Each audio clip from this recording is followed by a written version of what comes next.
Hey folks, today's episode is brought to you by The Daily Show with Trevor Noah. Every week, The Daily Show brings you the news that really matters, from the latest Trump Twitter debacle to whatever heinous acts are going on in Congress. Trevor and the best fucking news team keep tabs on what's happening in the world so you don't have to. You can catch The Daily Show weeknights at 11:10 Central on Comedy Central, or watch free full episodes anytime at thedailyshow.com or on the Comedy Central app. We're also sponsored by I'm Dying Up Here, the new original drama series from Showtime. It's about a group of young and up-and-coming comedians hoping to make it big in the 1970s L.A. comedy scene. Every night, these stand-ups wait their turn to perform at Goldie's, the hottest club in Hollywood. They'll have to work hard to win over the club owner who rules the Sunset Strip with an iron fist. The ensemble cast features a mix of real-life stand-up comedians and actors, including Al Madrigal, Andrew Santino, and Eric Griffin, and it's executive produced by Jim Carrey. Don't miss new episodes of I'm Dying Up Here, Sundays at 10/9 Central, only on Showtime. Download the Showtime app now to start your free trial. Okay? Full-on radio voice today, man. All right, let's do the show. Lock the gate!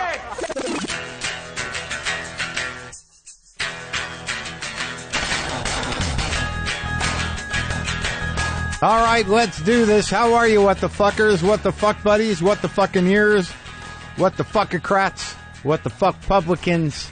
How's it going? I'm Marc Maron. This is my show. This is my podcast. This is WTF, the podcast. Founded in 2009. Is that right? Yeah, God, man, we've been doing this a long time. Wait, how are you? Today on the show, someone I've known a long time, kinda. Have I really? Well, I knew her way back when, for a short period of time, maybe a little bit. Maybe I met her a couple of times, like 20 some odd years ago. How's that? So maybe saying that I know her a long time is not exactly right, but I met her and she was familiar to me. And then after I talked to her, even more familiar to me because we're very similar. It's one of those conversations where it's like, wow, this is getting deep here in terms of issues. But, Ariel Leve, she's got her book coming out in paperback, An Abbreviated Life, a memoir. It's available now, and it's kind of an intense talk. I guess this is sort of intense talk time. I got a lot of feedback for the Phil Elverum, Mark Mulcahy conversations. Most of the feedback was, I'm crying at my desk, but it's good. It's always good when crying is good. You know, those are the big moments in life. When crying is good, it's good. When crying is bad, maybe you should get out of that situation. What do you think? Oh, and also on the show, I'm not sure I should have done this, but look, I'm a fan of country music, and I have an open mind, and I can respect artists, but this is one of those things where it's like, what are people going to think of this guy? I have his first record. He's got a new record coming out, but he wanted to come by. He came by, so I'll indulge him. Wheeler Walker Jr. So that's coming up. You should look forward to it. So I hope you're keeping it together and you're fighting the good fight still. It is a country worth fighting for, even when it seems daunting and full of fucking idiots. And just, scary as the sort of foundations of reality kind of, shift and move and become unclear. Just know who you are. All right. You just got to know who you are. When you come back, you got to know who you are. That was like an old rule of hallucinogenics. You know what I mean? Just hang on. Remember your name. Just remember your name and where you're standing and what you are and what you stand for. Right? Right. That's it. How about I just fucking relax? Can I just fucking do that? Would that be all right with you people? Can I just fucking relax for a couple weeks? I don't know if I can. I hadn't done stand-up in a couple weeks, maybe a week or so. But I spent all that time doing the big sets on the road, and I come back, and a couple of weeks go by, and I'm like, nah, I don't think I want to do it anymore. And then I think, well, what the fuck, what does that even mean, man? What are you gonna do? It's like, I don't know. Does anyone really care? I mean, what's the point? It's like, I don't know what I want to say. And then I go a little deeper in it, because I'm thinking, where does that come from? Because I'm kind of causing myself stress, and I put in for a spot at the Comedy Store, on Saturday night. And I felt like I hadn't done the store. I haven't been there in months. That's a very specific place. I know I'm going to do the spot on Saturday. And I'm kind of like, what am I going to, how come I just, Jesus, I don't know what I'm going to say anymore. I mean, what's the point? You know, I just, it's like, haven't I done enough? Can't I just take a break? And heading into a Saturday night spot in the main room, I was trying to figure out what the fuck is the struggle here? Like, how does that happen that I've been doing something more than half my life and then sometimes I'm just sort of like, I don't know how to do it. I'm like, I don't have any new jokes. Why would I have new jokes? I've been on the road for, months doing this hour and a half, hour 40, whatever the hell I was doing. So those jokes, no, most people don't know those jokes. Because I don't have a new fucking joke or two, or a new bit or a new idea, which happens a lot in these very monologues. Arguably, this could be one of them. I just kind of undermine myself completely. And I'm like, well, fuck it. Where are the new jokes going to come from? When does that happen? When does the muse deliver them? But I went to the store and then I just got it in my head. I'm like, dude, just go up and fucking kill. Just go up and kill. It's a full house. Do the jokes you like. Stay present. Do the ones that, keep it current, take some shots, but do the good ones. It's 15 minutes. Just go up, take your place. You haven't been to the store in a couple of weeks and fucking kill. So I go back, I go up to I get there, I hang out. They put new bathrooms in the back hallway. Now, that may not be a big deal to some of you, but to those of us that have been going to the Comedy Store for half our life, any little structural improvement is sort of like, wow, man, things are really turning around. There's a couple of clean bathrooms in the back hallway. Not the single occupancy ones that smell funny and you never know what you're going to be looking at when you walk in there. I know this is probably the people that like to do blow in fucking bathrooms, this is going to, they're taking a hit on this one. But people who enjoy having, the option to go to the bathroom with a couple of stalls and it's clean, welcome to the new Comedy Store. And then I just got on stage and fucking killed. And I don't always do that because it's not always what I'm thinking about. Sometimes I'm just thinking about, I hope this works, but I'm like, dude, just go up and do the fucking job and kill. Just pick it out. Just pick out the shit and do it.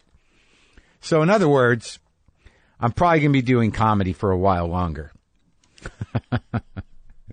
Because it felt fucking great. You hear me? Folks, everyone's been talking about the new show, The Handmaid's Tale. It's addicting, it's topical, it's amazingly well acted, and it's only on Hulu.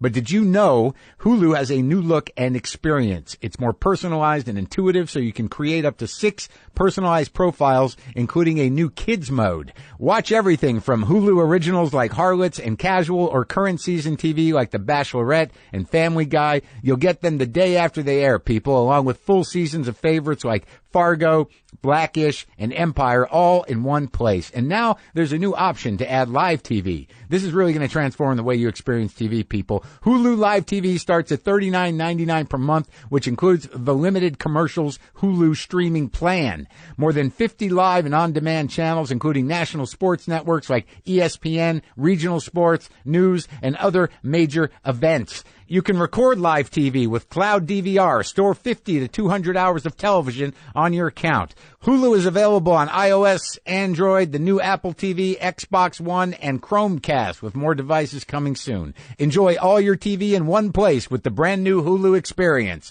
Go to Hulu.com to start your free trial today. Today, do it. Yeah, so I feed my cat fish. Look, I go to the fish store, I get fish for myself so I don't clog my heart up with other garbage animal products. And, there's some fresh fish that is cheaper than cat food, to be honest with you. I don't know if you have a fresh fish place, but I get some, I don't remember, rockfish. It's like $8 a pound. And I just get a quarter pound and I just give them little treats of fish. So they feel wild. So they feel like they've done something with their day. You give a cat some chicken or some fish. I'll get some Trader Joe's chicken breasts just for the cats. Yeah, I'm living large. That's how I'm spending my money, feeding my cats like wild animals. I'll tell you though, man, you give a cat some raw fish and they are flying around the house like they've just achieved something amazing. They were in the water killing fish in their mind. Just that little taste of the fresh fish. And just trigger something in their little wild animal heads, and they just fly around the house, proud and wild. Man, it's that easy. It's that easy. Don't you wish it was that easy? When was the last time you felt proud and wild, huh? When was it? So, all right. So Wheeler Walker Jr. came by. I don't really know why I had him over. It's probably, it was probably a mistake, but he's here and he's a character. So I'm going to go ahead and share with you my little chat with Wheeler Walker Jr. His new album, Old Wheeler, is available now at WheelerWalkerJr.com. That's JR, not Junior. So WheelerWalkerJR.com or wherever you get music. So listen to me and Wheeler talk.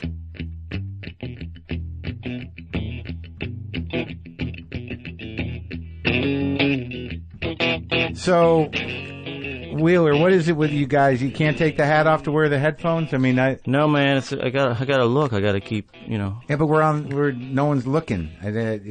Well, we got David over here. All right. But I mean, are you hiding something? Are you? Yeah. Well, I mean, I'm losing my hair, but you are. I mean, that's. I always said that the difference between a guy who goes into rock and roll and the country guys, I think, the country guys are the guys losing their hair so they can wear the cowboy hat. Well, I mean, I always thought when I was younger, growing up, that the cowboy hat would cause baldness somehow. That like you're not getting enough sun or putting too much pressure on your head. I don't know. I guess it's a catch-22, I suppose. Yeah, let me see the record. I liked the first album. I got behind it. Yeah, man, you were a lot of help with. Did some tweeting. Did a lot of tweeting. You also tweet about a lot of other great country artists there too. Sure. Remember you liked this girl Aubrey Sellers record. Remember Aubrey Sellers. She was good. And Margot came in here. Sturgill came in here. Isbell, right? He's been in here. Isbell's, years ago I talked to Isbell. So you see yourself, those are your peers. Well, to me, I don't think they'd say that, but to me they are. Well, did you sell any records on that? Yeah, I did. The goal with the first record was to sell enough to make a second record, and you've got it in your hand. So yeah, it was. Did you make any profit at all? More than I thought. Yeah, I mean, we had. It's weird in the in independent music. It's like, what's a profit? It's like enough to keep to do the next one. But I still wonder, these songs. How are you going to get radio play? On some of these songs, or it doesn't matter anymore. It don't matter. We actually put out they have those trade magazines where you put out the how many stations added you. We've actually put out a fake one in the trades. Yeah. Because we sent one of the songs out to radio. Yeah. And it got 0 ads, and they actually printed 0 ads. Yeah. Like 0 stations added. So we actually bought an ad in the paper. Put 0. Congratulations to Wheeler Walker Jr. for 0 ads. Let's just talk about some of these on the new record, Old Wheeler. Do you want me to read these song names? Yeah. Pussy King. I mean, I understand it, but I mean, like, how do you? Like I said, it's like Elvis was the king, Michael Jackson was the king of pop. What else? There's nothing else left. So you're the Pussy King. Yeah. And Finger Up My Butt. What's that one about? How's that going to get? Well, there was I'm not going to lie. We're kind of struggling with getting that on the radio. But it was You're struggling with getting Finger Up My Butt on the radio. Yeah. Well, I'd heard a story. There's a big time country star that I'd heard stories of who he can only really get off when he has a finger up his ass. So it's not even about you. It's about some other guy. Correct. But I can't say his name. I'll get in trouble. But it doesn't matter. I'm not going to play it anyway. Now, Drunk Sluts, that should be popular. Yeah, I think that could be the hit. The single? Yeah. But I mean, what happened? I mean, it's because I've heard the other album, and it's not novelty music. I mean, it's real country music with the real country sentiment, and it's honest. But it seems like you're almost making it more difficult for yourself to get radio play by making. Yeah, well, I mean, that's why I'm here. It's like I can say fuck here. It's like. Fuck it, I'll just do the podcast, and I'll do it my way, and I don't want to censor myself, it's like. Okay. I get that, but I mean, there's ways to capture the same sentiment, maybe not with Finger Up My Butt or Pussy King, but it seems like fucking around and Drunk Sluts and, if my dick is up, why am I down? Well, that's a pretty good lyric, but still, I mean, it's going to be tough to, get it on. Yeah, it's like, I'd spent so many years bumming around Nashville, trying to do it their way. I'm like, you know what? No more sense. I'm just going to, you write a song and then you kind of clean it up before you record it. Yeah. You put you put your first thoughts down. I was like, sure. What if I made a record where I just didn't, censor yourself? I recorded the first drafts almost. It was kind of, I figured this was my last shot, Well, why is that? I mean, what the fuck happened to you? I mean, I can say that here. I mean, it's like when I saw you years ago, it sounded good. You're on the right trajectory. You're a little younger, but yeah, well, 15 years of what? Having my ass handed to me was just, I'd had enough, and I go, I want to put that shit down. Onto a record. And, honest. And also, I knew it would piss off Nashville, so I'm like... Well, I know, but isn't there a fine line? Like, what the hell happened to that first record? I remember there's a bunch of buzz on the first record. What was that? That was like fucking over 15 years ago. It was, it was marketing shit, Like, what happened? Well, I blame, it was Bin Laden's fault. It was a 9/11, The record came out on 9/11? Yeah. On that day? Yeah. Okay, but, I mean... Yeah, that's tough. That's tough, but it's a record. It should still be out there. I mean, what's it called? Well, it's called No Love for the City, and because I'm a country boy, so we put a. So your album No Love for the City came out on 9/11. And there was a picture of the towers behind us. That's that was probably the bigger issue. It's just you in front of the old World Trade. Just 'cause I never was a big fan of New York City, and that was the worst week to say that. Yeah. Obviously. Well, it was a bad week for the record to come out. You had no control over that. It's not my fault. Then after that, I think I took that I internalized it, and then just kind of took it, And so what happened after that? Got another record deal. Yeah. Fuck the CEO's wife or whatever. That's the kind of shit that got me into trouble. You fucked the CEO's of the label's wife. Yeah. And that was probably self-sabotage, maybe. Yeah, I mean, I don't get that deep into it. I mean, it could have been. Yeah. You don't get that deep into it, but I mean, was it worth it? Is it a good time or? Looking back, I could have used the money more than that night, but than the pussy. Yeah. Well. What? Looking back, that was definitely one of the dumber moves. What are some other ones? I mean, I would get in fights in the studio, fire the band, fire the producer, and then realize I'd blown. Because these record labels are more just like banks, It's not like if I fire everyone, I go tell the label, and they go, we don't have the money to hire anybody else. I can't just, So it's just you sitting alone in there, like fuming. Yeah, it's they got like there's a lot of camera footage of me just smashing mixing board, but I would blow my advance on smashing guitars I smashed. So you're a guy with a second record deal with the shit luck of having a record come out on 9/11 with other problems. So the first thing you do, or in that first year of the next record deal, you fuck the CEO's wife, you fire your band, you fire the producer, you've got no juice of your own, no real traction. So how long did it take for them to say fuck you, the record label? I mean, that one was, pretty damn fast. I mean, probably I would say it could be counted in hours, Oh, hours after you fired the producer and the band? Yeah. I think it was the fucking that got me. So that all timed out, like the CEO found out you fucked his wife around the same time that you fired? Well, I knew after that I was probably on my way out. Yeah. So you're like, why not just burn it down? Yeah, let's just burn it down. That's kind of what I'm doing with the new shit. Is just like, what's going to piss off Music Row the most? Is playing this traditional country that I love, that they obviously hate since they're putting out all this pop shit. I'll put it out my way, and just. So did Dave Cobb do this one too? Yeah. Oh, so you're working with a real guy. I'm working with the best of the best. It's just well, there's some legal issues on whether they're going to have their names on the final. Oh, really? We may have to put a sticker on the record. Sure. So what? Why not just do real country music that's not filthy? I don't want to. Well, I understand that, but I mean, do you want to make a living? How are you making money? I mean, what are you doing? Is that I mean, this is like I said. It's kind of really it's make it or break it time. Really, it's like. But that's happened before. It sounds like. I mean, I know, but this one, I just wanted to see, and these are crazy times out there. I wanted to see what would happen if I put out me, Wheeler Raw, put it out all out there, see what's happened. But what have you been doing for the last 10 years? You don't drink? No, you didn't get fucked up? Drugs? No, I drinking? drank. Oh, okay. All right. Did that become a problem? I mean, it just sounds like there's still a gap in time there where you just hold up somewhere where you know. Yeah, well, I guess time moves pretty fast when you're just drinking and sitting around the house and being upset. You know. So you lost maybe a decade, or? I would say I lost 7 years, not seven. Yeah. So you don't remember what was going on? Did you have any? Yeah, I mean, obviously the big thing for me was losing the wife, but where'd she go? Is she dead? No. Oh. I'd have to check my phone, but I don't think she is. But she'd had just about enough of me. So oddly, she digs the new record because this is me not trying to pretend to be somebody I ain't. Oh, she says, at least you're being honest. I'm glad I left, kind of deal. Maybe that's a good name for a song. That's not bad. Yeah, like at least you're being honest. Somebody write that now. I'm glad I left. So, are any of these songs about her? Like, yeah, fucking around is. Oh, fucking around's about her. That's me and her, fucking around each other, and she was supposed to sing on that one, but no good. No. She with another dude now?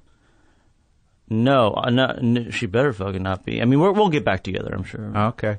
Poon is kind of my fuck you to Nashville. It seems to be the theme, right? Yeah, but that one I actually named names. Oh, really? Yeah.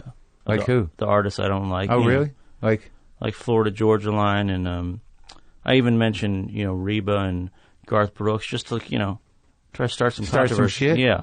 You think it's gonna, or you think they're just gonna be like? I'm guessing like Garth don't check his Twitter that much. Yeah. What are you gonna do? Like if this doesn't work out, what are you, like 40 something now? Yeah, I'm 42. I mean, I'll probably just move back to my parents' farm and just sit around. Yeah. Is there any animals out there? Yeah, we got a couple cows. Yeah. Yeah. So your folks would have you back. You think you could just move into your old room, or? No, we got like a little like farmhouse in the back. I'd sleep back there. I'd probably be happy just hanging out there, see my old butt. A lot of my buddies growing up didn't really make it out of town even, so. Oh, so they're all there? Yeah, we just go get around, get fucked up, go to the bowling alley and shit. Right, so they'd just be like, he's back. I think they expected me to be back sooner than that. They've been waiting for me since then anyway. Well, I wish you luck. I don't think I don't know you, but I mean, it's a bold move. I don't know how you're going to get any airplay with this thing, but I hope you succeed in pissing off Nashville enough to make you feel like you've achieved something. Yeah, it's like I felt like I was on my way out anyway. Let's go out with the biggest fucking bang I can. Yeah. And are you playing these songs live when you go out? Yeah. And people are enjoying it? You got a draw? Are the people coming to see you, or what? Well, we're about to tour. We're going to find out. So you don't know? You haven't played any of them? Yeah, right? I mean, my guess is no. And then like I said, this is kind of most likely my swan song, so I wanted to go out and try to promote it. But why do I feel like you're so committed to this? It almost feels like the best thing that could happen is this fails. Maybe I just been at it too long. I think I don't think it's self-sabotage really, like you said. I think it's more just like I'm so fucking pissed I can't take it anymore. Like. Right. This Nashville, fucking look what you've done to me, kind of thing. But you look good. I mean, the cover, you yeah, no, I was. Together. I mean, I put everything I had into the record, no doubt. But right, but you kind of made it so it makes it very difficult for you to succeed. But you're going to feel good if you succeed in just. It's almost like I'm thinking about the whole story, so I'm thinking about the end too. It's like how to work out, and then I can go, man, you should. Yeah. I did the craziest fucking thing you'd ever seen. So you're already thinking about the stories you're going to tell your friends back at the farm. Yeah, that's where I make the money on the book. Oh, on the book. Yeah. So that you're looking ahead. You haven't started writing that yet. No, I ain't gonna. Yeah. Don't they give you some guy to write it for you? Sure, if they give a shit about you. Yeah, that's a big if, I guess. All right, man. Well, best of luck with it. It's always nice talking to somebody who's. Got is committed to their vision. You know what I mean? Thanks, man. Yeah, same thing for you, man. I mean, it's cool to catch up with you again. Thanks for having. It's cool that I actually. There's about we did we looked out and there's about 7 places. Yeah. Outlets where I'm allowed to even name the songs here, so it's cool that one of them that sure, you said yes. We can name a couple other ones. Well, we got the dirty ones. You want to name like Small Town Saturday Night? That sounds like a regular country song. Yeah, me and my buddy end up jacking each other off at the end of that song because we get bored. Did that happen? All right. I'll say no comment. All right. How about Summers in Kentucky? That sounds nice. Yeah, that's a pretty one. But yeah, that's one that I think we could get some radio play from. But what happens in that one? It's just like looking back at how much I miss the old days about like getting old and like what my fucking life has turned into and how the girls I've grown up with are now looking kind of nasty. I probably see now they're like that. It was all going well until that's what happens. About 2 minutes into that song, it kind of all falls apart. But you say that like it's exactly what you wanted to do. Yeah, well, I don't know that song would have worked without me talking about those stretched out pussies and stuff.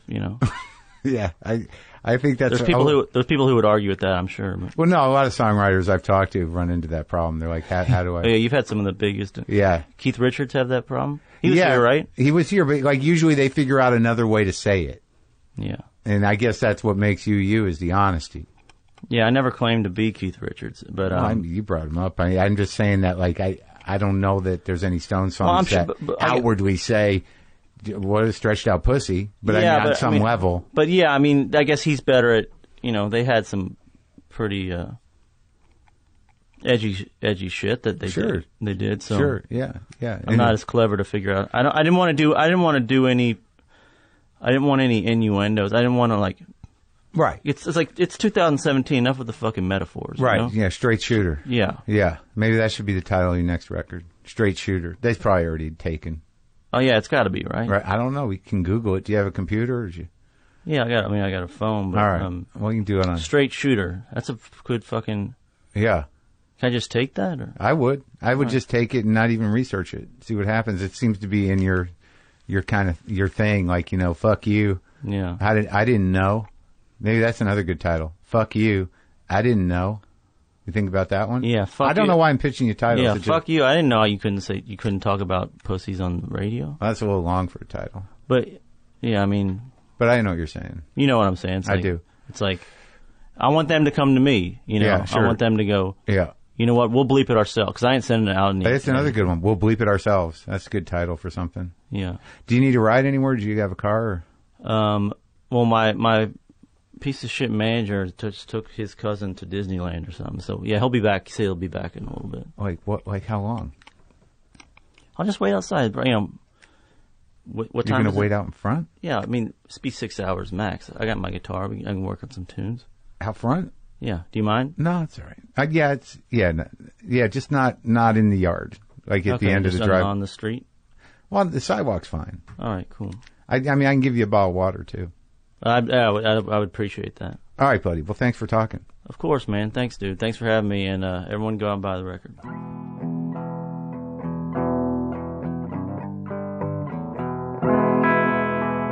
Again, the new Wheeler Walker Jr. record, Old Wheeler, is available at WheelerWalkerJR.com or wherever you get music. So, today we're sponsored by Hanes, who are now one of my favorite sponsors because they sent me my new favorite undershirt. It's the Hanes Fresh IQ Comfort Blend Modal undershirt. I just wore mine on a transatlantic flight and it kept me feeling comfortable and dry. So how does it do it? The cotton blend Modal fabric makes it Hanes' softest ever tee. There are no itchy or annoying tags whatsoever, and it's also designed to keep its shape so it won't shrink in the wash. Then there's the Fresh IQ technology. It reduces sweating to keep you and your shirt fresh and dry all day. Yup, summer's coming, people, so you're going to get sweaty, but this undershirt is the perfect solution for those 100-degree days. This is the next generation undershirt, so head over to Hanes.com and get your hands on one today. Hanes is giving away these Modal tees for free with purchase at Hanes.com. That's HANES.com. So hurry up and get yours now. Do it. So, Ariel Leve. This book she wrote about her mom, the memoir, and where she's at emotionally, and her journey. I tell you, this interview took place in the evening, and it got kind of, I don't know if it got heavy, but a lot in common, and we just. I remember at some point where I was talking to her, and I'm like, God, we're just kind of working through stuff, aren't we? But the book is great, and it's available in paperback, An Abbreviated Life, a memoir, okay? It actually comes out tomorrow, June 13th. So this is me and Ariel in the garage talking some issues, some stuff, some family, some things. All right, let's do this.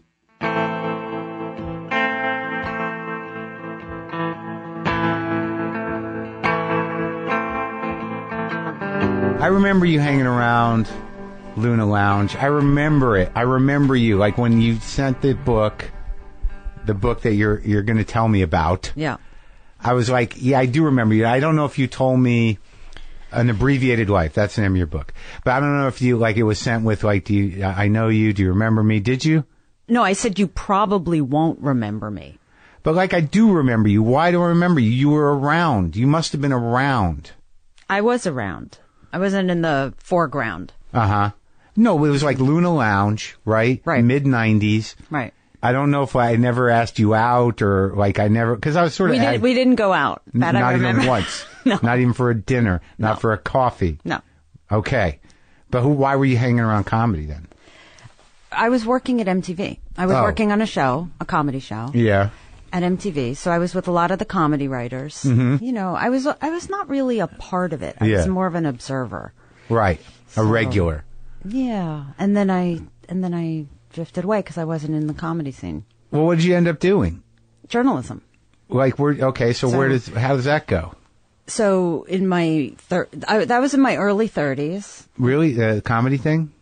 Luna, yeah. Yeah. That's okay. I think I don't know, I'm 49 now. So I'm 53. That was like 95, right? I guess. 63. Oh my God, it's like we're 90. I know, it happens. It's like, you know what I mean? Like, what was that back in the what had to happen? Back in the day? Yeah, it is back in the day. When they had taxis, Yeah. and they had you know, it was still kind of filthy in New York, just barely. Payphones. Oh yeah, payphones. Remember? Sure, I do. I remember the first cell phones, pagers. Beepers. Yeah, sure. Yeah, so it was around that time. And then I got into journalism in my mid-30s. Yeah. And I started working for the Sunday Times magazine. So in England. Uh-huh. And I got How did that happen? Like, why England? You know, so this is interesting. Yeah. It was after 9/11. Yeah. And I wanted to write a story on what had happened to the Muslims in New York post 9/11, because everybody was writing all of these stories about Americans, and I thought it was really important to get the voice of what was actually happening. Remember, they weren't allowed to go to the Statue of Liberty, and Sure, I was living 2 blocks away from Steinway Street in Queens. okay, So it was crazy there. That was where, like within a day or two, some kids went pissed off. New Yorkers went in and just broke up a coffee shop, and there was a lot of like tension over there because all the Arabs are over there. right? So and nobody wanted to do that story. Yeah. And if you remember, I think it was Susan Sontag wrote something for the New Yorker. Right. She was vilified. Right. So I had a story I wanted to do about some of the shopkeepers who were in the shadow of 9/11. They had all those newsstands that were decimated. Yeah. And nobody would do it. And I pitched it to someone had said, you should try England. Yeah. And I'd never really had Never any thought about connections. it? No, Yeah. I'd read the Sunday Times and I was a big fan of The Guardian and, a lot of these papers. But so this is a true story. I called up the switchboard at the Sunday Times magazine. In England. Yeah. There was actually a switchboard. Yeah. Like in I Love Lucy. Yeah. And they connected me to an editor in the features department. Uh-huh. And you just said, I'm an American, I'm here. I said I would like to write a story. Yeah. Who can I pitch it to? Yeah. And they gave me the name of the editor. That would never happen. I mean, can you imagine the New York Times? It's impenetrable. So I pitched the story, and he said to me, well, if, go ahead and write it, and if we like it, we'll run it. And I went off and I reported it. And where'd you go? I went to some of the mosques, and I found a guy who had lost a business, and I really had no idea what I was doing, but I knew that that I wanted to tell the story. Yeah. And then he ran it in their 9/11 anniversary issue. He became the editor of the magazine, became like a mentor to me as a journalist. He said, "You are pretty good at you're terrible at reporting, but you're pretty good at interviewing." Yeah. So I sort of moved in that direction, and I started writing for the Sunday Times Magazine regularly. Yep. And that was your gig. That was it. The first interview I did was Martin Scorsese. Oh yeah. Yeah. He's not. He doesn't. He's not hard to get talking. No, exactly. Yeah. That's not a tough interview, is it? He's not shy. No, he's just kind of going to guide him. Yeah. Throw things into the machine that maybe trigger him in the direction you want, I would imagine. It was fun. Yeah. It was fun. So I had a really, really great experience with journalism for about 10 years. And you stayed in New York? I went back and forth. Between London and New York. That's exciting for your 30s. Yep, 35 to about 44, and then everything changed. Yeah. Well, I mean, he left. Business. Well, yeah, everything because it was almost like this golden era. Yeah. Where there was an editor of the magazine, and he had like a newspaper. Yeah, he had writers, and we would all go out to dinner and talk about ideas. And then the budgets started getting slashed, and and everything started to change. And once he left the magazine, I lost the contract, and I went back to New York and did what? I had to start freelancing. It was awful, and I'm very bad at it because I'm not really good at being pushy or hustling and chasing checks and it's freelancing. I know. It's a pain in the ass. So and then I got the book. So I wrote the proposal for the book. So this brings us up to that. So like you did the Times for 10 years, and for 10 years you wandered the freelancing plateau. No, I did. So when I was at the magazine, I did a column. I did I did a humor column, pessimism. It was called Cassandra. At the Sunday Times magazine. And so then, that was weekly? Yep. I did it for 5 years. Good gig. Yeah. Right? It was hard. Writing a column, people think it's great because it's consistent, but you have to, you have to write a column every week. You gotta show up for work. It's working. What the fuck to write about? Yeah. I know. I do a weekly newsletter. It's like I dread it sometimes. Well, do you ever run out of things to say? Well, fortunately for me, over the last decade, I've focused primarily on me. So, like, if something happens to me, there's somewhere to go. Right. I'm not really reaching out into the world. I'm reacting to it. So if I'm active in my life, even if it's going to a restaurant or if I travel, usually there's something. Right. It's all memoir driven, I guess, in that way. I'm not looking at phenomenon necessarily, or commenting on something unless it moves through me. Right. Yeah. But do you ever feel like there's nothing you have left to give? All the fucking time. I feel it now. And, now, like, it's all very crushing. There's my fundamental inability to experience, gratitude or happiness or joy is now only, kind of, buttressed by, the political climate we're in now. Like my brain is always going to go there anyways, but now it's like there's a reason. Right. Right. That, that's the way my self-centeredness works. That I'm prone towards anxiety and depression, but usually it's self-generated over bullshit. So now it's sort of like, no, now we got something. Right. Right. So my brain's sort of like, I'm occupied. Right. But does it ever have, like, there must be gradations of it, right? Well, yeah. I mean, it took me a long time to realize that, that I wasn't a depressive. That, it was really, profound anxiety and panic and dread that, fluctuated, either through anger or through just, kind of paralysis. But it was not like, it wasn't a depression as much as it was an exhaustion, which I was able to track towards more anxiety. What's the trigger for your anxiety? I think that, like, the trigger is in some way, and it's normal, is I think most people just don't think about it as much, is anticipating bad things. The trigger is like, I don't know what's going to happen there. The not knowing. Yeah. personally as well as in the world? Well, I think I just experience a lot of dread. My first thought is always sort of like, well, this is going to be shitty, or this is going to be scary, or I'm in trouble. You know what I mean? That I think that was my way of getting through to my parents. I had to be in crisis to get attention in some way, because that's the way my parents, their selfishness sort of, they were, I think, worried. I don't know if they were good at, I know they weren't good at, loving or nurturing, but they were good at worrying. Were they good at reassuring? No, not at all. Okay. No, and it was always sort of, they always put the question back on me. Yeah, it's going to be all right, right? And my mother would be like, I don't know, is it? That kind of thing. Right. So it was very nebulous. Right. I was very confronted with sort of the need to attempt self-parenting at a very young age. There was really no help with the reassurance there. Right. Well, that's what the anxiety is about. It's about seeking that kind of safety and reassurance. Right. And there isn't any now. Right. So it's really horrendous. Yeah. And nobody's going to tell you it's going to be okay that you're going to believe.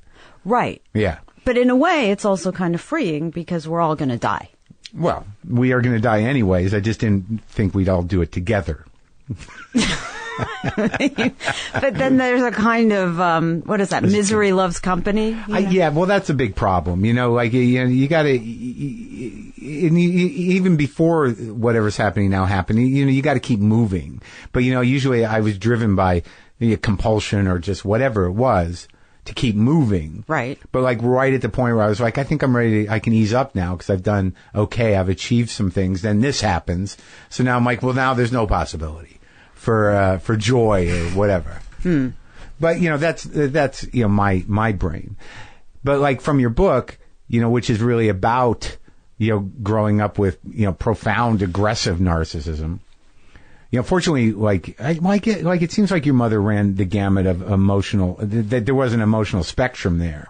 It wasn't all just abuse. There was the need for, sympathy and victimness and all that shit. I mean, my dad was like that too, but my father didn't have as an elaborate a life as your mother. Mm-hmm. But when did this stuff, the repercussions of this, because I imagine they were unidentified throughout your life.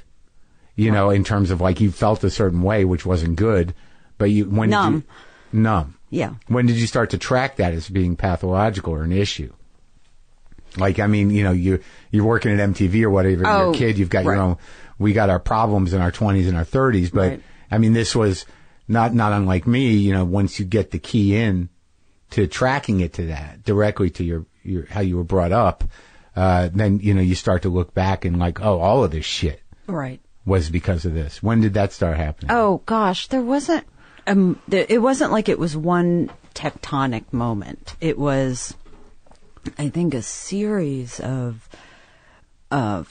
moments that cumulatively added up to. I got to a point where I was in my mid-40s, and I just felt. I mean, the title of the book, An Abbreviated Life, refers to living a life within brackets. I was functional. I was, I was able to have a career. I had friends. I had a life. Yeah.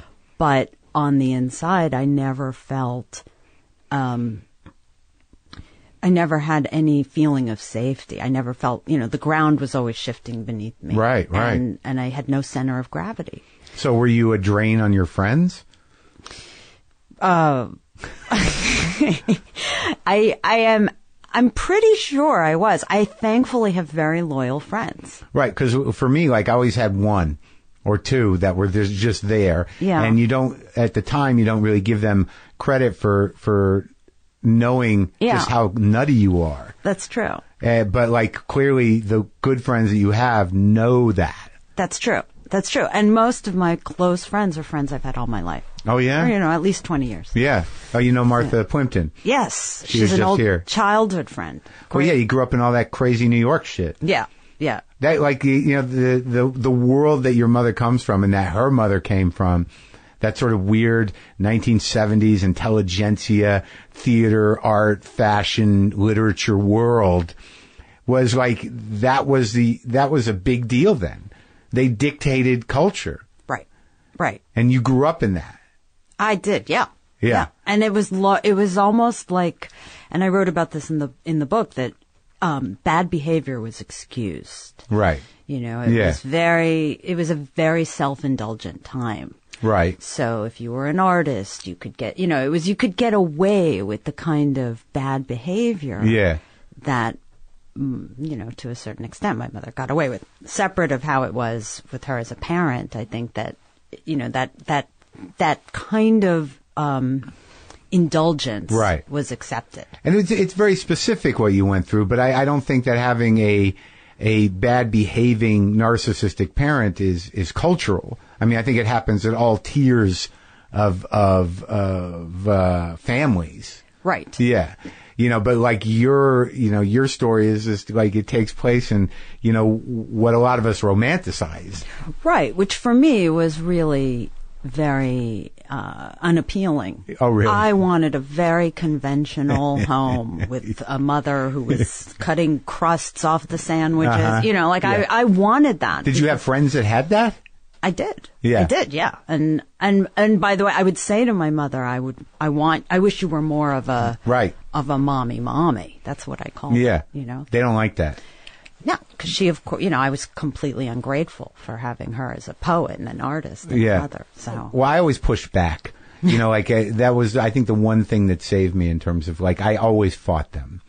Right. I always pushed. And, I remember a breakdown on a family trip where I'm like, why can't you be more like Eric's parents? And there was just, crying in the car and my father going, why don't you go fucking live with them? Fuck you. It's always go live with them. Yeah. It was crazy. Right. It was crazy. It just, I don't, but. Well, because they feel taken for granted and it's all about them. It's all about them, but and I hate to admit it, I do not think they knew how to do it differently. Mm-hmm. Mm-hmm. And I don't like to let them off the hook, but they're still, they are what they are. And, they didn't, I don't know. They're still together? No. Oh, okay. But they're alive. Okay. Okay. That's something.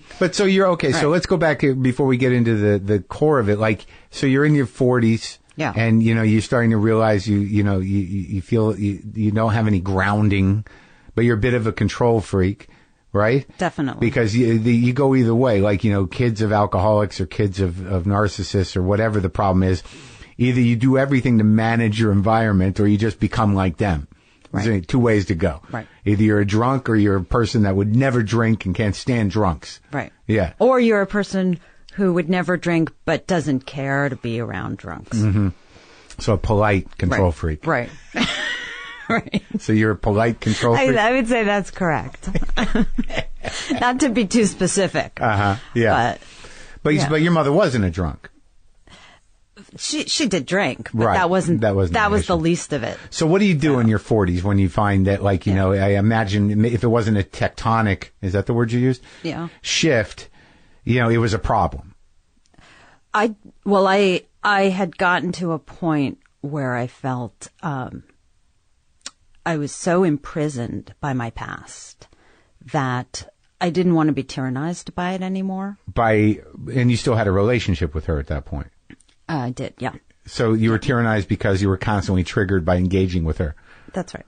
Uh-huh. I was afraid. Yeah. I was afraid of her as an adult the way I had been afraid of her as a child. And that's sort of the abbreviated life idea right on another level, which is as soon as you engage with them, the emotional interaction is timeless. That's right. That's right. Yeah. And when you're a child and you're helpless, you feel helpless as an adult. Ugh. So that powerlessness had not left me, and I think that the cumulative effect of it, of always acquiescing, and always making it easy so that I didn't have to engage and have the conflict, created this sense of going through life with an armor on. Yeah. Yeah. But that only acts to insulate that, terrified kid. Right. Yeah. You don't evolve. Yeah. Right. So right. You get to a point where then you're ready to evolve. What'd you do outside of write the book? Well, I did a therapy called EMDR. I got a buddy that is one of the big practitioners of that. It's great. I did it. I have recordings of me doing it. You do? Yeah. And did it help you? I think in the moment it did. I do not think I went deep enough. Explain it a little, because I mean, he talked about it, and explain to me what it's what it sets out to do, because it's a bizarre kind of thing that could easily be dismissed as something almost huckstery, Right. Well, it's used mostly for people with PTSD. Yeah, a lot of vets. Right. And what it does, I mean, obviously I'm not a spokesperson or sure, but like therapist. When it was pitched to you, how did you find? So I started to do it because my therapist, my long-time therapist, became a practitioner. So I would not have known about. I didn't seek it out. Yeah. And she said to me, "I think this would be very helpful for you." Yeah. I was completely cynical. Yeah. Going into it, obviously, thinking it wasn't going to work. And when she told me about it, it seemed great, like it's bilateral stimulation. So you have, you're hearing sounds, beeps in your ears, and you're seeing, watching moving light. Yeah. And what that's doing is it's stimulating your right brain and left brain at the same time, right? But the point of what it does is that there are memories that are frozen, like that have you frozen emotionally. So you have reactions to things, and you feel certain consequences of things that aren't necessarily logical. Or right? in the current reality. Right. Yeah. And by going through this process, it's like unfreezing those memories. Yeah, because they remain kind of like on a loop. Right. And you're reacting as though that is still, you're frozen in that time. Right. Interesting. And so it breaks the loop. Yeah, I think of it almost like melting the memories. Right. Right. And you're able to then see, like in my case, without getting into too much about it, I was able to recognize, I was not responsible for her behavior. Like, that's who she was. I was just a kid trying to grow up. Yeah. And I saw her for who she was rather than feeling the anger and the outrage and the, all of the pain. Yeah. I could actually see it. Yeah. Like from a distance. Right. Which was very helpful. You could separate the two of you. Right. Interesting. So where So I think you should do it. I did a little bit, and I did find some success with it. I think that PTSD, obviously there's a spectrum of it, but I do think it's a real thing. And I did find some relief around some things, Right. But again, it was him doing it here. In the garage? Yeah, I did it. We recorded it. I don't know what I'm going to do with it. Oh, okay. But I was in it. I don't know if that's the most effective. No, I know. But we to do a podcast of EMDR. I didn't put it up. Okay. Because I did get choked up, and it is very vulnerable place as when you're in it. I was afraid I was going to have a psychotic break. Really? Yes, I was nervous. Going into it or during it? Going into it, I was afraid that it would that I would open a door to memories I had blocked out for a reason. Yeah.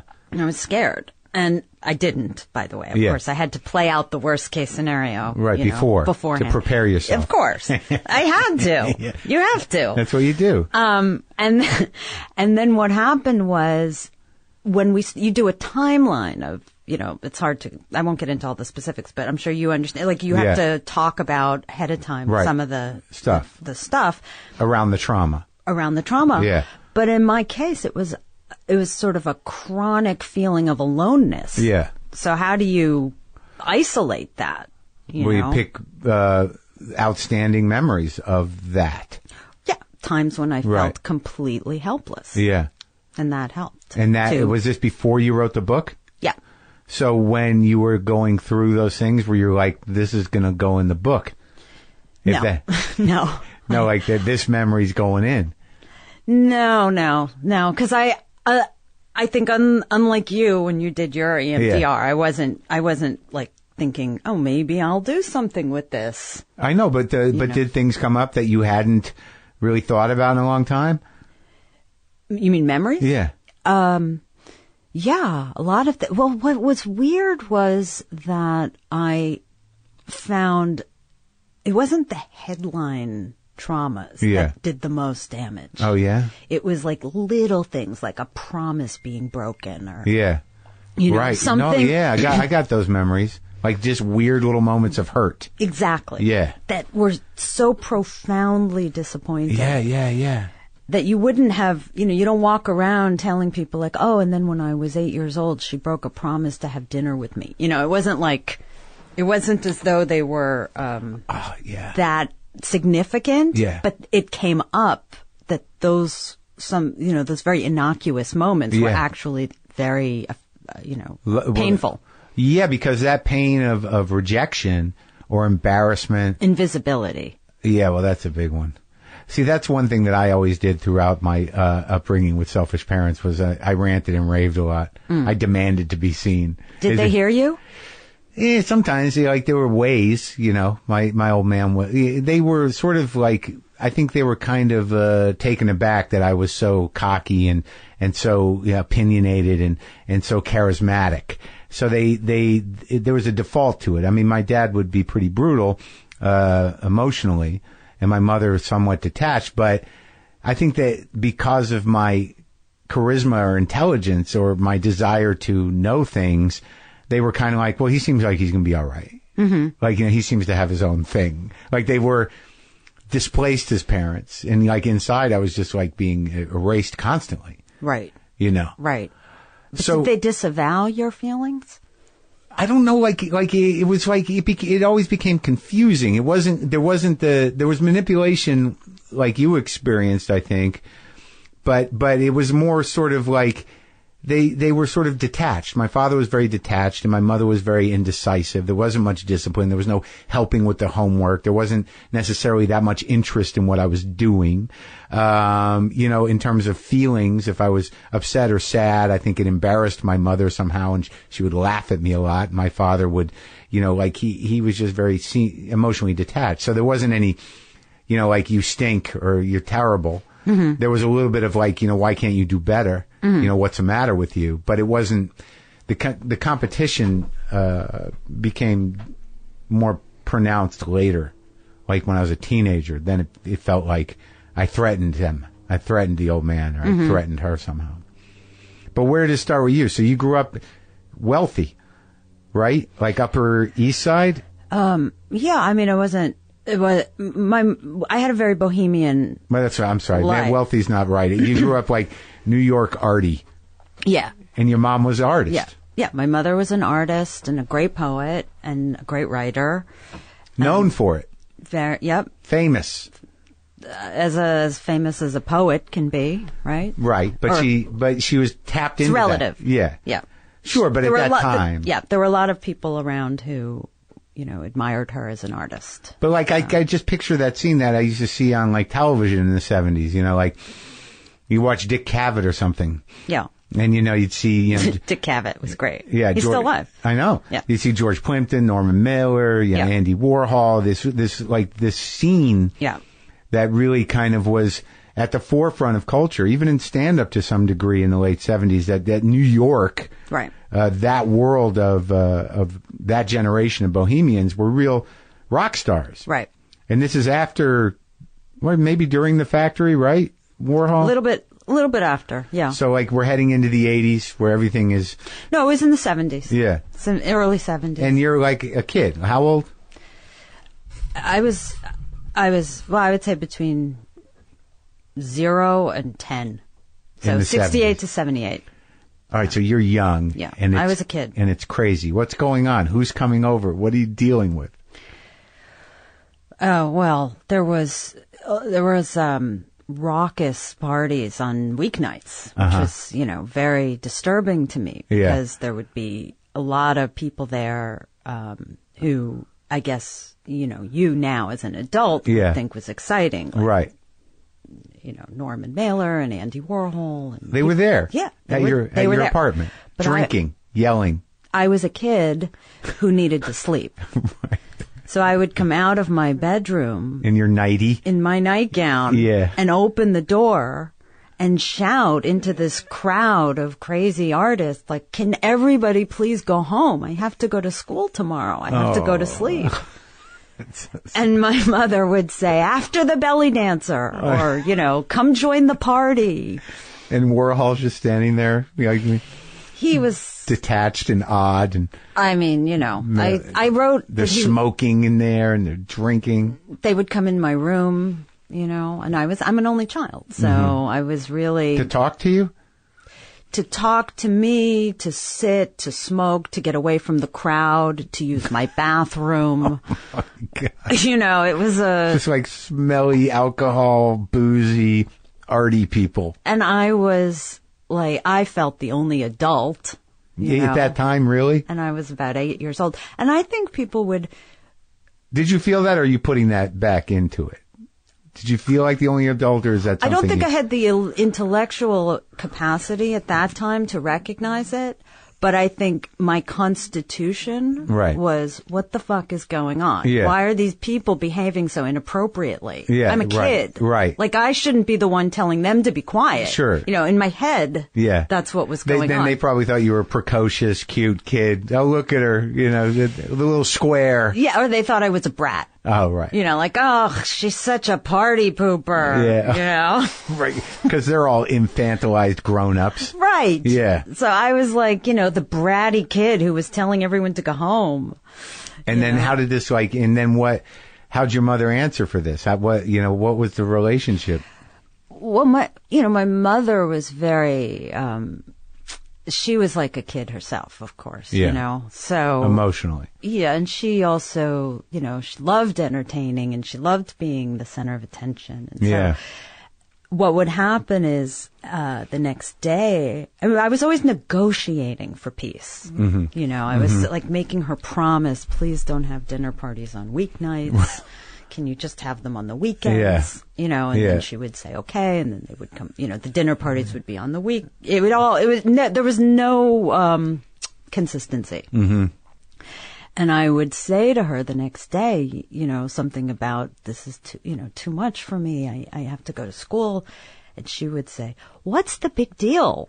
Right. So it was sort of, and that was a, kind of a facet of gaslighting, because my perception was being canceled and overwritten, Right. So gaslighting is a theme throughout this thing. In the book, yeah. Because you did the TED Talk on gaslighting. Yeah. Let's explain that, because I hear the word now, and I've had to look it up and try to understand what it means. I get it. Oh, you hadn't heard it? I think I'd heard it, but I don't think I saw it in so much common usage until recently. But I heard it, but I didn't know exactly what it was until a few months ago. Right. And you did a TED Talk on gaslighting. Yeah. Well, I did it on surviving gaslighting. But this is something that happens in interpersonal relationships. It's like, well, explain what it is. Well, gaslighting is when someone manipulates you into questioning your sanity. Uh-huh. That's probably the most, distilled down. A relationship. Any relationship. Yeah. Yeah. I guess you could say that for people like us. But it has, it's obviously, and it can come in various different forms. And sometimes it's when you see things with your own eyes and that you're told you didn't see. Right. Or, I don't know whether I should talk about it politically now, the reason people are talking about it is because things are happening that are being denied. Right. And when reality is denied, that's a form of gaslighting. In a big way. Right. It's a tactic to destabilize and take power in this particular example you're making. Right. Yeah. And it's also it's a real tool, or it's deployed by extreme narcissists. Right. So is that generally the case? Yeah. So, and it's a form of abuse. Okay. Psychological abuse. So when did you get this key into your childhood? I mean, when did because it feels like that would be a tectonic moment to have a name for it. Oh, there was a moment I talked about this in my 20s. Yeah. Which now feels like 100 years ago. Yeah. That I confronted my mother. I never really confronted her because I knew there was total futility. It would always backfire and make things worse. But I did confront her once and said the words out loud, child abuse. And I said it in this very playful way so she didn't feel attacked. Right. What about child abuse? Yeah. And her response to that was, what about mommy abuse? Right. And no one ever talks about that. Right. And I knew in that moment that everything that I had experienced was disavowed. She didn't see it. She couldn't see it. Couldn't see it. Couldn't have empathy. An acknowledgement. Yeah. Which is important. And that's like real narcissism. Yeah. And that, I think, crystallized for me. Yeah. It was sort of like, all right, now I have to recognize I'm never going to get the wish for it to be different. Yeah. And that's the most powerful thing, is when you have a parent, you want so desperately to be loved in the way that you need to be loved. Yeah. That it's hard to give up the wish. Yeah. No, I know. Yeah. Yeah, definitely. But it's interesting because like my experience with my father's narcissism is that, he could get sad, and he was sad a lot. Mm. And, when, sort of pressured to sort of even, take ownership of any of my feelings, he couldn't quite do it. He would bring it back to like, I was, I remember when I was doing this and that and the other thing, but you always do this. It always goes back to me. Right. But I know you're like this. And then it becomes like, you're just me. Like the way I sort of characterize it is that narcissists see you as sort of some sort of extension or prosthetic limb of theirs. Right. That there's no boundary there. Right. So if you're acting up, it's some sort of weird problem they're having with a limb almost. And they just need to get it behaving properly so it fits the body. Right. Right. Like it couldn't possibly be that you have these feelings on your own. That you're a different person. Right. Yeah. Right. Yeah. But does he feel, on the flip side of that, does he feel that he can take credit for your success? I don't know that he, is able to acknowledge it fully. He is now because it becomes undeniable. And I wrote a book and I had some stuff about him in it and it leveled him. Like, he got paranoid. He, felt betrayed. He got nervous for his own reputation. I don't even know if he read it. And, he just hears about it. Like he has a detachment from almost everything I do. And he's primarily, since the book, preoccupied that I'm going to bring him into it. He used to get a real kick out of me when it wasn't, directed at him. Right, right. And then I had to really question my intentions about writing about him. Was it spite? Or, is it part of my story? Right, right. Is it a betrayal? And why, did I handle it right? Do you feel that way because you're afraid of hurting him? Well, it's like I think gaslighting and Stockholm syndrome have some crossover. Right. Right? Right. Overlap. Yeah. Yeah. So, I guess gaslighting is the more self-aware, component of beating Stockholm syndrome, of identifying with the oppressor and right? Because they're always in your head. That's true. Yes, I hadn't thought about that. That's true. So they're they live in you. Right. So you're always going to kind of like go to their point of view in there. Because you're also seeing it from their perspective. Yeah. Right.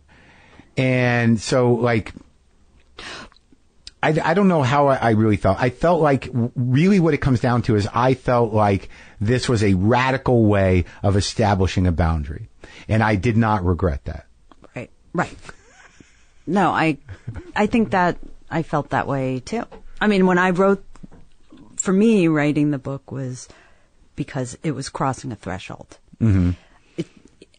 I really didn't think about it being published. I thought about I'm writing this book because I always felt if I'm going to jump off a roof, I have to write this book first. Right. So it was a book that had to be written. Mm-hmm. then I could get on with my life. Yeah. You know? Yeah. I feel like I did feel that way to a certain degree, but like there is also this idea that you're gonna show them once and for all on some level.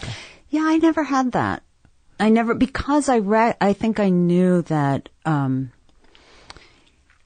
it was, I can't say I had that because I felt she wasn't going to learn a lesson.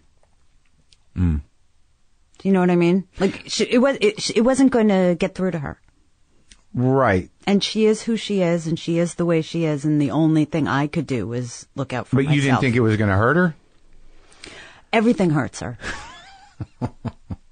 Yeah. Do you know what I mean? Yeah. It was a feeling of I had to put myself first. Yeah. Right.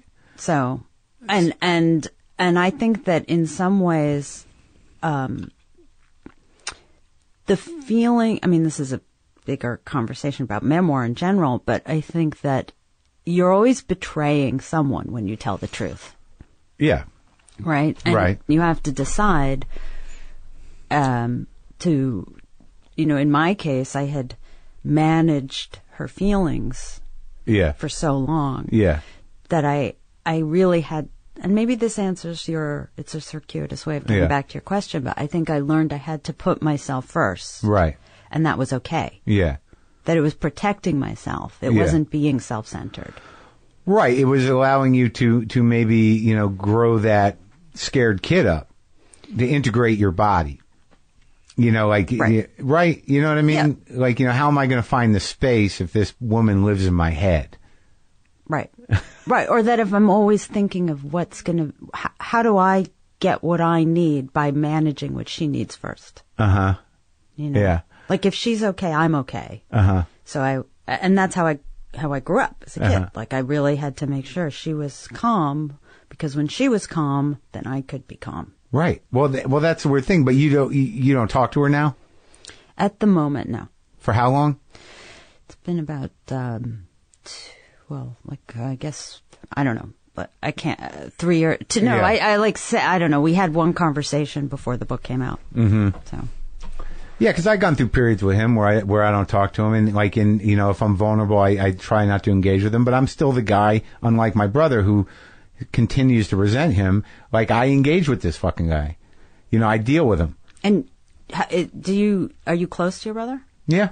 Right.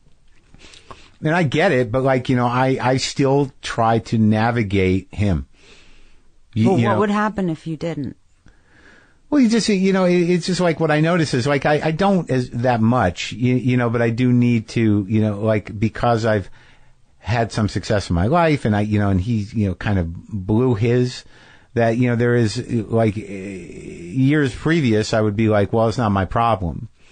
But now, I have a little more empathy, and, I just try to stay out of his sadness, because he will try to draw me in. And if I show vulnerability, he will try to exploit it one way or the other. We use the window. If I have any vulnerability, then he'll sort of exacerbate it to keep a connection. Right. But he doesn't require 24 hours of your time and attention. No, he used to. He used to, call me up and, like he's going to kill himself, and, he's, like. Right. The emotional manipulation. Oh, yeah. Yeah, totally. And that's still sort of there, but like I can manage it, but it makes me sad. That it's still there? Well, just that, like I have to protect myself from it. Right. You know what I mean? And I could choose not to engage with him, but it's hard not to do that without seeming hostile. Right. So I try to do the kind of like mature check in with the old man thing. Yeah, it's like parenting yourself. Well, that's what you got to learn to do, right? So what was the boundary situation, though? How, outside of having to, kind of be the grown up in it, how did she, annihilate the boundaries? Well, there are no boundaries. Right, because you're just part of her. Yeah, there was no, and that was something that I recognized later on. Yeah. Because I was in that situation not knowing what was appropriate or not. And I was, are you speaking about something in particular that you were?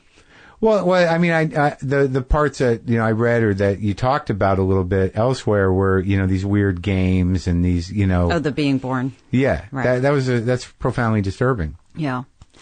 But what was very, I think, trenchant about that, putting that story in the book, was not because it was a disturbing story. It wasn't there to be a disturbing story. No, right. What was disturbing about it was that it wasn't disturbing to me. Right. That what everybody would say was such a disturbing story to me was just everyday life. Well, what was the game? So the game was called Being Born. And how old were you? I was about 6 years old. Yeah. And I should, just to put this in context, I talked about this story in therapy when I was in my 40s for the first time. And my therapist, when I told her this story, like the look on her face was total shock and horror. And she was like, how have you not mentioned this in like 20 years of therapy? Yeah. And I was like, I don't know. It just didn't have any emotional resonance to me. Because I think I was so conscious of my mother's role, which was that for her it was a very playful and fun thing. It wasn't salacious or titillating. Sure. Right. Well, it wasn't sexual abuse. Right. Right. It was just completely inappropriate balance. Right. Yeah, I'm familiar with that. So anyway, the game was that I would come home from school and she would say, let's recreate the happiest day of my life when I gave birth. And I would get into bed with her and she would be naked and I would go under the sheet and still be in my school uniform. Yeah. And she would recreate giving birth.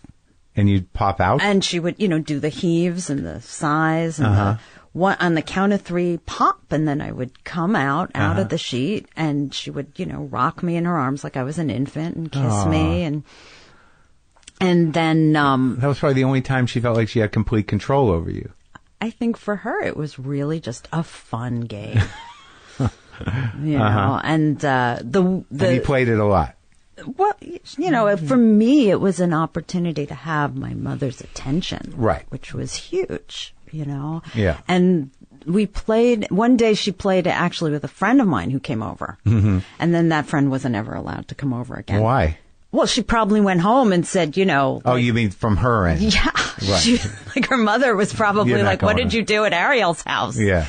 She's like, well, her mother got naked and we played Being Born. Yeah, that was the end of that. She's like, yeah, you're not going over there again. Oh, boy. I have a story about, it seems like my parents, as self-involved as they were not. My mother was very insecure, and my father, obviously narcissist at the core of it, are paralyzingly insecure. Right. Almost to empty in a way. But there was a story that my mother thought was so funny was that one time when I was 3 years old, I fell and I hit my head on the table. And I was crying, and my mother felt terrible. So what she did in that moment was she went and smashed her own head into the table so she could be in pain, feel what I was feeling. Right. That's so sweet. Right. It's so fucked up. I totally understand why, as a kid, you would think that was the most empathetic thing. I imagine I was shocked. I imagine she took it all away. There was nothing comforting about it. It was the exact opposite. I don't know how I responded to it, but I would imagine I'd be like, what the fuck? Right. Right. I think the instinct should be come here, it'll be okay. Not now we're both fucked. Or, right. Now who helps us? Right. See, I'm so, my perception of that was she wanted to feel the pain you were feeling so that she and you could be one. Yeah, right. Yeah, but no one's helping the pain. No, but you're looking at it from a logical perspective, which is right. Totally. She had an opportunity there to kind of move me through it, right? And just decided to have no boundaries at all and hijack the situation with her fucking insanity. Right. She's gotten very contrite about it all and tries her hardest to behave properly now. Does she have remorse? Yeah. Does that help you? Sometimes. It's just the saddest part about all of it, really, for me, with, I don't know what role your father played in your life. Where was he? In Thailand. Just avoiding everything? They were married and... They were divorced when I was 2, and he went back there, and I would spend time with him there. Why was he there? He worked for who? Well, he's a lawyer, and he worked... when he met my mother, he was working for the State Department in Hong Kong. Oh, okay. But he was living in Southeast Asia my whole life. Mm. So I would spend part-time in New York with her, yeah. and then I would have, like, this respite where I would go spend time with her. It was a relief? It was. Because I was away from the anxiety and the chaos. Right. And he knew about the anxiety and the chaos? Yeah. But you couldn't do anything about it? Other than just be there for you when you were there? Yeah. He was powerless. Mm. Well, I think the biggest regret I have is that, like, I do not look to them for any sort of help. Mm. Emotionally. It's got to be a pretty dire situation that's very focused. You know, because, like, if I talk to my mother, I'll act like if I need help or I'm in some sort of pain or something, I'll act like my father and, you know, just defy her to help me, and then she can't, and then I make her feel shitty. And with him, you know, if I ask him for help, then it just becomes this nightmare where I have to disengage myself from him. So I just, there's no sort of like, you know, I could just call my parents. It was never helpful. Right. It was never like, you know. Right. But that nurturing, which I think... You know, that's a loss. Like, you feel the loss. You have to grieve for that. Yeah. I believe you do. Yeah. Because that's what every kid should have as an essential. I mean, people talk to me about, I had this great life. I grew up in Manhattan, around all these famous people. I just wanted to be able to feel safety. Yeah. And cared for and heard. You know, those are the nutrients that a kid needs in order to really grow up and feel safe in the world. Yeah. And so I think when you recognize that you didn't have that, there's a period of time that you have to kind of, it's like a death. Yeah, you know? No, I agree. And I deal with it. I know where the problems are. I know that the intimacy stuff is difficult. I know that trust is difficult. I know all that stuff. But knowing it and then transcending it, moving through it. Yeah, it's hard because it's fucking scary. Because you don't have the tools for it. Right. You didn't have it. You don't have it. You know, you don't have nurturing wired into you, and you don't have trust wired into you. Right. So it's a lot to ask from somebody sometimes. It's a real pain in the ass, the emotional wrestling match that has to go on just for you to feel safe for fucking 5 minutes. I know. And then it doesn't have traction. It's a constant. No, yeah, it doesn't stick. Right. Yeah, it's interesting. It has to be. Yeah, you got to find somebody where they're like, okay, here we go. Again. Starting from square one. Again. Yeah. Right. Ugh. But the trust thing is really, that's the killer. That's the killer. Well, when you publicly talk about gaslighting, what is the arc of that conversation? I mean, you know, you're talking about a relationship with your mother where your reality was canceled and destabilized to supplement her impulses. Yeah. And by the way, she couldn't help herself. Yeah. You know, I mean, that's where the compassion comes in. Later. Right. And in the moment I had no idea. But how did that play out in your life? I mean, how many relationships did you go through? Did I burn through? Well, I mean, like, what is the arc of that conversation? I imagine you're doing a TED Talk that has some positive closure. Isn't that the punchline of a TED Talk? Oh, the positive closure is the healthy detachment. I think that well, no, first of all, I should say when I did the talk, I wrote it like a writer. And then what I learned in the process was that, and you're a performer, I'm not. Right. When you're speaking to people in an audience, you can't, it's a totally different type of writing. You know, it's like you have to really, you have to make connections for them because they don't have time. Yeah. You know, it's not like reading a book. Right. So the arc of that talk was the comment that was made to me by this stranger. Well, he wasn't a stranger. He'd been at my house when I was a kid at one of my mother's parties. Oh, yeah? And I met him as an adult. He's a writer who, when I went to go have the first interview I had with the man who became my editor at the Sunday Times magazine. Yeah. He showed up at the end of that. Just out of nowhere. Well, he was having dinner with him. Okay. They were having dinner. And did you have oh my God, kind of? No, I didn't recognize him. I was introduced to him because the last time I'd seen him, I was 5 years old. Yeah. So my editor, Robin Morgan, introduced me to him. Yeah. And he later said to him, I'd always thought there were only two options for that little girl: suicide or murder. Okay, it was a great line. And because he'd seen what was... Right, he'd seen what was going on.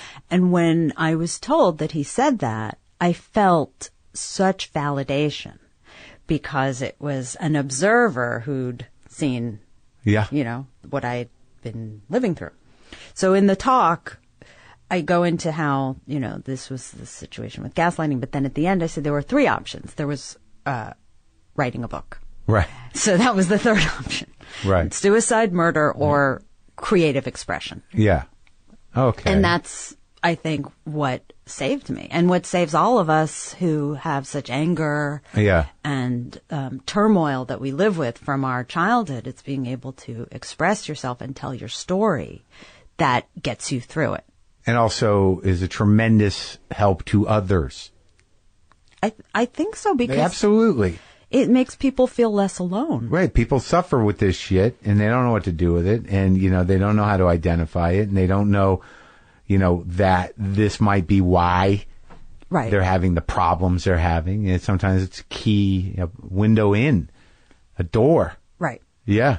Well, what kind of response are you getting to the book? People, it's been very gratifying because a lot of people have said that. I mean, first of all, I shouldn't be, but I'm surprised how many people have pernicious relationships with their parents. And a lot of people do. A lot of people go through it, and the response has been great because they tell me it's helped them a lot and it's made them feel less alone. Yeah. And they always say, "Oh, my story wasn't as bad as yours." Right. Just kind of like, I don't know. I was like, is that a good thing? Is that a compliment? I don't know. But I feel I'm still in the aftermath of it. I feel like I did what I had to do, and now I don't know what else is as important. Yeah. Like where am I going next? But well, how does she react to it? Now, you don't really identify her in the book, so that's why I'm not pressing you for a name, but what's her reaction to it? Have you gleaned anything? Have you heard? Oh, yeah. Her reaction was very upset at first, and then very apologetic, and then very remorseful, and then very angry, and then, it was completely, it was as unpredictable as I predicted. Did she make it about her? Oh, yeah. Yeah, but I think on I guess some... it was about her, so... Yes, and on a deep level, she knows. A level that she can't really talk about or access in a way that is useful to us. Yeah. But she knows. Yeah. Ugh. And she had it too. She had a horrible, horrible life. And she never got over it. So. Yeah. And she had a wonderful life and a horrible, it's always. Yeah, I just sometimes it's weird. Never one thing. Like the pain of moving through stuff and whatever relief you get or whatever clarity you get of acknowledging and sort of dealing with the wound or the trauma, like something stays the same. Do you know what I mean? What do you mean?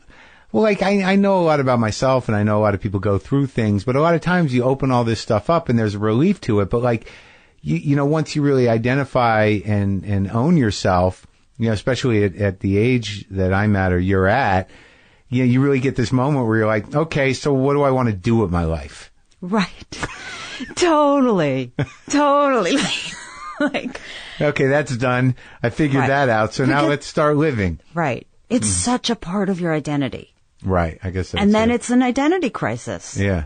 Whereas then you get people who just sort of, stiff upper lip or, just kind of like get on with it, and they just live locked in that pattern without the investigation. There's moments where I'm like, I don't know if that's terrible. You know what I mean? Well, some people are disabled.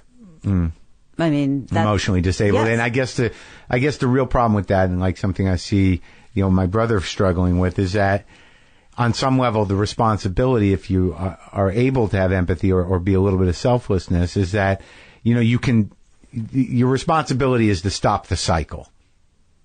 In the sense that, if you do the work and you do the vulnerability and open yourself up at the risk of that, once you do get to a place where you have some peace with it, that, hopefully you don't treat people the same way, or your children, or whatever the fuck it is. And you think of other people. Right. That's a big one. Empathy was very hard for me. Like, I had it, but, it was inverted in some weird way. That wasn't like, like acknowledging separateness as much as it was like, oh man, I just thought about how you probably feel and I feel terrible. Right. Like, there's no... You have to work at that. Right. I can't hold the space and let you have your feelings. I can take them. Right. And sponge them up and then make it about me. Right. But, right. I can't give you your space. But doing this podcast really, helped me with that. It made me do it. It made you have empathy. Well, it made me connect with it. Like, I think it was there, but it was not quite right. The ability to, and I still, talk over people, or I'm quick to sort of absorb what they're feeling and, and then, make it about me. Like, I do that. But I'm much more aware of like, just don't say anything. Mm-hmm. It's okay. Mm-hmm. You can just, all you gotta do is be present for this. Right. And that's enough. Right. You're not gonna fix nothing here. You're not gonna, it's not your, this isn't your life, and they've been living it. So you don't have to, there's no advice that has to be here. You just have to hold the space and bear witness. Right. Right. And that's helpful. And sometimes to say, oh, that must be really hard. Yeah. Oh yeah. Oh yeah. That's horrible. Yeah. I get choked up, but now it's for the right reasons. Right. Not because like, God, if I went through that. Or like, how do I prepare for that not happening to me? Yeah. I don't do that. That doesn't really happen. Right. But do you have, so this is that's a bigger one, but forgiveness with your parents? Sometimes. I don't know how, more than I used to. Like, cause I had to do, like, at some point I had to see them as people. Mm-hmm. Without expectations. And without the idea that they were going to show up for what they didn't, or that they were going to change. But just to really have that moment where you're like, that's who that person is. Right. And I can accept that. Right. I guess that's sort of forgiveness. In terms of how they treated me or what I became, I did all right. I am emotionally crippled in some way. But there's a lot worse. To me, I've been thinking about that a lot, because people say, do you forgive her, and all of this, and I think compassion is really different than forgiveness. Mm-hmm. Right? Like, I have compassion now. Yeah. I've moved through that anger. Yeah. I have compassion. Mm-hmm. But forgiveness is different, because it's opening a door that allows people, I think, to continue to hurt you to a certain extent. And right. And it's trickier. Yeah, it's trickier. So. Well, I mean, but you can. It's like forgiving somebody after they're dead or something. Like, you can do then. I mean, like, forgiveness does not have to be interactive, right? No, that's true. You can forgive someone without having to be engaging with them. Yeah. We'll work on it. All right. Thanks for coming. Okay. Thank you for having me. Yeah.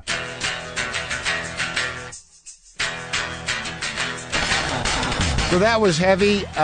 Was it heavy or was it helpful? Sometimes I don't know. Sometimes they're one and the same, aren't they? Don't forget to check out I'm Dying Up Here, the new original drama series from Showtime.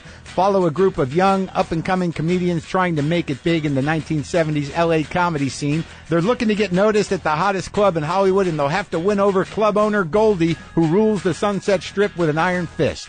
Featuring Melissa Leo, Al Madrigal, Andrew Santino, Eric Griffin, and executive produced by Jim Carrey. Don't miss new episodes of I'm Dying Up Here, Sundays at 10 p.m., 9 Central, only on Showtime. Download the Showtime app right now, and you can start your free trial. All right? Okay, all right. I need to meditate. Let's play some meditative guitar. A little bit of meditative guitar. Let's go back to the electric.